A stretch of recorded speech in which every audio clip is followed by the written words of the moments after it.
Ville, terreni edificabili, appartamenti, ex fabbricati industriali, negozi e alberghi. È ricco il patrimonio che possiede il Veneto grazie alle confische nei confronti della criminalità organizzata. Gran parte di questi beni però è ancora del tutto inutilizzata e rischia di deteriorarsi con il tempo, facendo fallire il principale scopo del sequestro, la restituzione di tali beni alla comunità per finalità sociali. Secondo un'indagine effettuata dall'onorevole Pellicani, i beni immobili confiscati in Veneto sono 460.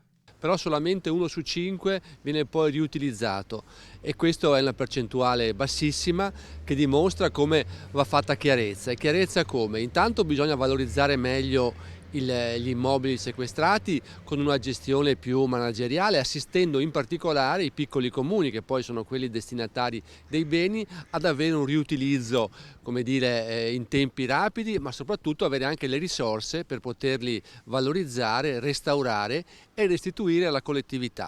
La provincia con il maggior numero di beni sequestrati è Vicenza, seguita da Venezia, Verona, Padova e Treviso. Uno dei pochi immobili che hanno trovato un utilizzo concreto nel veneziano è la villa Campolongo Maggiore, con piscina e campo da tennis, che apparteneva all'ex capo della mafia del Brenta, Felice Maniero, ora divenuta sede di varie associazioni e intitolata a Cristina Pavesi, la giovane 22enne di Conegliano morta per l'esplosione sul treno provocata dalla banda.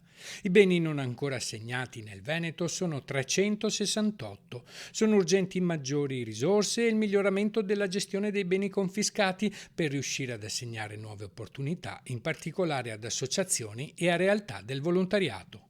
Questo dimostra come è necessario probabilmente anche investire risorse dal PNRR a queste finalità e soprattutto trovare delle norme, degli strumenti anche legislativi che garantiscano maggiore efficienza nella gestione.